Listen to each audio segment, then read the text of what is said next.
काक की तरह मीन्स कौवे की तरह होना चाहिए। काक चेष्टा बगोधानम, आपका ध्यान बुगले की तरह होना चाहिए। कैसे होना चाहिए? बुगले की तरह। मछली आएगी, फटाक से उठा लेना है। समझ में आ गया ना?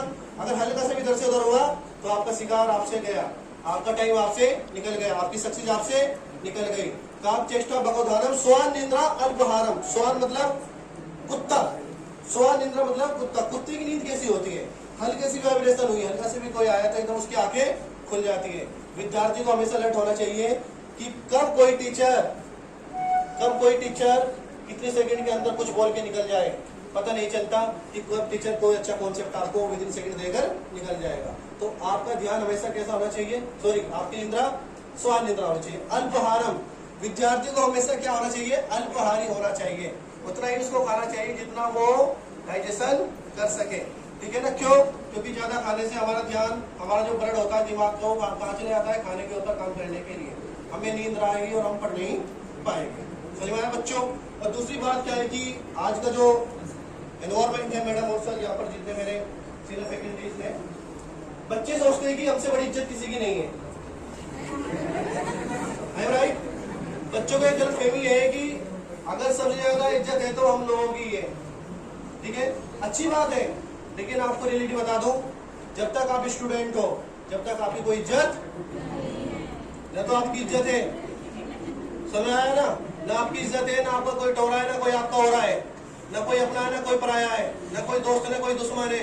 आप न्यूट्रल हो, न्यूट्रल ही रहोगे। ठीक है ना? अगर आप फील करोगे आपकी इज्जत है, इज्जत वाला इंसान कभी सीख नहीं पाता। पूछो क्यों? पूछो क्योंकि इसके ऊपर इज्जत की क्या बदली रहती है? पंखड़ी, उसको झुकने नहीं देती। समझ में आ गया आपको? तो विद्यार्थी के पास इज्जत नाम की कोई चीज होनी, विद्यार्थी क्या है? बेशरम है। क्या है? अगर आप बेशरम रहोगे तो कुछ भी पूछ सकते हो, कुछ भी सीख सकते हो और आपको बताया जाएगा। समझ में आ गया ना? अगर रहोगे इज्जतदार तो फिर क्लास में आओगे, क्लास से बाहर जाओगे, इतनी जिंदगी रहेगी। समझ में आ गया आपको? तो वैसे फील करना कि बेटा अपनी कोई इज्जत बनानी पड़ती है। और वैसे इज्जत बनानी, बोलो, इज्जत बनाने के लिए झुकना, तो जब तक झुकोगे नहीं तब तक उठोगे नहीं। जो बुगले के साथ हुआ, जो उस इंसान के साथ हो, वही आपके साथ हो सकता है। तो इसीलिए झुकना पड़ेगा, इज्जत लेनी पड़ेगी। जब झुक के खड़ा होता है ना इंसान, पता है क्या होता है? फिर उसकी ऊंचाइयां बढ़ जाती है। पता है आपको? पता है आपको? जब हम नीचे आते हैं ना, जब हम क्या होते हैं? नीचे आते हैं तो पता है कैसे चलते हैं? जब हम ढलान से नीचे आएंगे तो हम ऐसे चलते हैं, ना, बोलो, चलते हैं ना सेम। लेकिन जब हमें ऊंचाई पे चढ़ना होता है तो ऐसे चढ़ते हैं, बोलो, चढ़ते हैं ना झुककर। क्या बताया उसने? क्या बताया इस कॉन्सेप्ट ने बताया कि अगर ऊंचाइयों पर जाना तो झुकना इसके लिए, ऊंचाइयों में चढ़ने के लिए झुकना होता है, ज्ञान लेने के लिए झुकना होता है। क्योंकि टीचर तो एक झोली लेकर आता है ना क्लास में, झोली जानते हो ना? बैग मैं लेकर आता हूँ, सब लोग लेकर आते हैं ना, बोलो, सबके पास एक ही होता है ना बैग देने के लिए। लेकिन लेने वाले कितने हैं?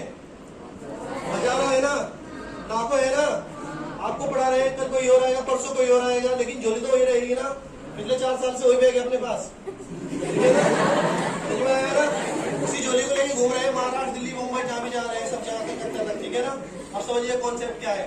टीचर आएगा, बैग ले जाएगा, बैग ले जाने के बाद क्या करता है? पर डे वो झोली से निकाल कर देगा, सभी को दे रहा है ना, बोलो, दे रहा है ना।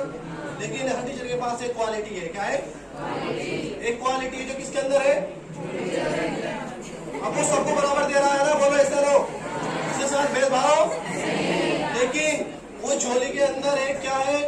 ज्ञान का पिटारा है। क्या है?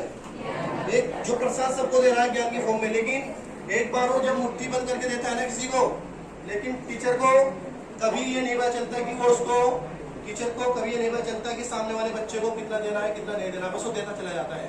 लेकिन एक कंडीशन ऐसी आती है, टीचर को विश्वास हो जाता है कि ये बच्चा कर सकता है, ही कैन डू इट, चल जाएगा ना, तो वो हाथ डालेगा झोली में, बोलेगा ये ले, अंत में उसे सब कुछ देके चला जाएगा। लेकिन ऐसे नहीं मिलता हुआ कि एक दिन में मिल जाएगा, नहीं मिलेगा ऐसे। पता है आपको? पता है ना? अगर टीचर ने एक बार ये बोल देना कि ये करेगी, क्या बोल दिया? ये करेगी, ये कर सकता है, तो दुनिया की कोई ताकत नहीं है मैडम और सर कि उसको कोई टाल दे। उसको तो साक्षात भगवान विष्णु, भगवान ब्रह्मा, भगवान महेश्वर यानी कि भगवान शिव भी नहीं टाल सकते। अगर एक बार किसी गुरु ने बोल दिया कि हाँ ये बच्चा करेगा, मैंने उसको आशीर्वाद दे दिया, तो दुनिया की सारी ताकत आ गई उसके अंदर। एग्जाम्पल है अपने इंडिया के अंदर, जब गुरुदेव द्रोणाचार्य ने एक बार बोल दिया कि हाँ जब तक मैं रहूंगा मैं धनुषधारी हूं। क्या हूं? मेरे जाने के बाद कौन? अर्जुन। न तो उससे ज्यादा न उससे कम, न कोई उससे बड़ा न कोई उससे छोटा। किसको दिया आशीर्वाद? अर्जुन को। लेकिन उसके बीच में क्या आ गए? एकलव्य आ गए। क्या आ गए? एकलव्य को मना करते सिखाने से, लेकिन एकलव्य ने भी किससे सीखा? द्रोणाचार्य से। कैसे सीखा? सब जानते हैं, मूर्ति बनाकर। और एकलव्य क्या हो गया? बहुत बड़ा धनुषधारी हो गया। हुआ ना? अर्जुन से बड़ा था ना? कर्ण भी अर्जुन से बड़ा था। तो भगवान कृष्ण तो सबसे बड़े थे ना, जो सामने थे। किसके? युद्ध के थे ना सामने। लेकिन फिर क्या हुआ? जब द्रोणाचार्य जी को पता चला कि आशीर्वाद तो मैंने किसको दिया है, लेकिन उससे बड़ा कौन हो गया? बोलो। एकलव्य हो गया ना। तो गए एकलव्य के पास, तो उस समय गुरु शिष्य बन गए। और शिष्य क्या बन गया? पता है आपको? पता है, जानते हो ना? हमें क्या पढ़ाया जाता है कि धोखे से लिया गया मोटा, धोखे से नहीं लिया गया।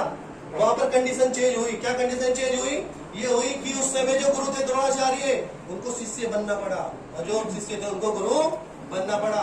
उन्होंने शिष्य बन के बोला कि एकलव्य, मैंने अपना जो आशीर्वाद दिया है मैं उसको गलत साबित नहीं करना चाहता, नहीं तो दुनिया से, इस संसार से गुरु और शिष्य की परंपरा क्या हो जाएगी? खत्म हो जाएगी। कोई भी शिष्य गुरु के ऊपर विश्वास नहीं करेगा। बस मैं तुमसे एक चीज सीखना चाहता हूँ, एक चीज मांगना चाहता हूँ। उसने बोला, बोलिए गुरुजी, बोलिए कि जो विद्या आपके पास है ना वो मुझे लौटा दो। तो अंगूठा नहीं लौटाया था।